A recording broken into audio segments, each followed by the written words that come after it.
இந்த வீடியோவில் நம்ம என்ன பார்க்க போகிறோம்னா, ரீசெண்டாக குட் பேட் அக்லியில் ஒரு டீசர் சாங் வந்து ரிலீஸ் ஆகிருக்கு.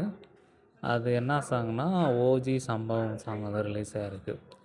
ஸோ விசுவலைஸாக பார்க்கும்போது சூப்பராக இருக்குது. மீன்ஸ் எல்லா அஜித்தோட எல்லா கேரக்டரும் வந்து உள்ளே கொண்டு வந்து படத்தை வந்து மீன்ஸ் விசுவலைஸாக கொண்டு வந்திருக்காங்க. அந்த கார்ட்டூன் அனிமேஷன் சூப்பராக பண்ணியிருக்காங்க. அவ்வளோ ஹை டெஃபினிஷன்ஸோட பண்ணியிருக்காங்க. அது அது பார்க்குறதுக்கே ஒரு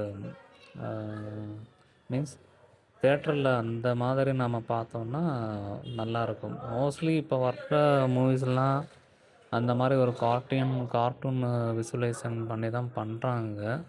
ஆனால் அது வந்து தேட்டரில் வந்து கொண்டு வர்றதில்ல. அது ஏன்னு நமக்கு தெரியாது.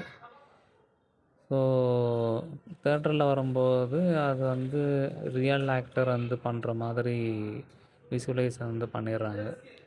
ஸோ இந்த கார்ட்டூனிஸ் விசுவலைசேஷனும் கொண்டு வந்தால் இன்னும் வந்து மக்கள் வந்து நல்லா பார்ப்பாங்கன்னு என்னோடய அபிப்பிராயம். ஸோ இப்போ கதைக்கு நம்ம வரோம்.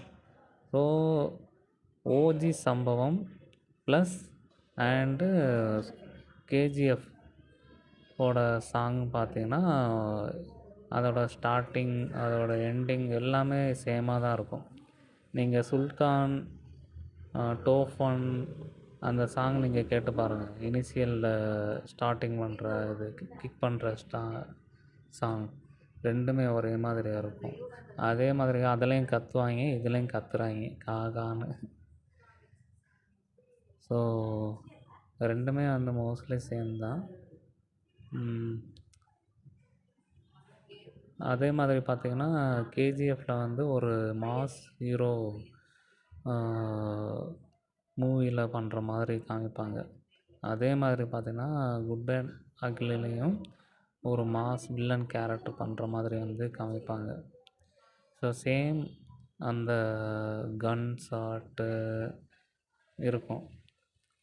அதே மாதிரி வந்து இவர் வந்து நல்ல ஒரு 15 பேரை ஷூட் பண்ணுற மாதிரியும் அடிக்கிற மாதிரியும் சேம் பிக்சரைஸ் வந்து பண்ணியிருப்பாங்க. So morals KGF is good bad ugly விசுவலைஸாக பார்க்கும்போது சேமாக தான் இருக்குது. எனவே அஜித் ரசிகர் வந்து இதை வந்து எதிர்பார்ப்பாங்க. ஏன்னா லாஸ்ட் இருந்து விடாமுயற்சி வந்து அந்தளவுக்கு வந்து இம்பேக்ட்ஃபுல்லாக இல்லை. அதனால் வந்து இந்த படம் வந்து அந்த மாதிரி ஒரு டான் மூவி மாதிரி இருந்துச்சுன்னா அஜித் ரசிகர்கள் வந்து நல்ல ஒரு சம்பவம் பண்ணுவாங்கன்னு எதிர்பார்க்குறோம். தேங்க்யூ.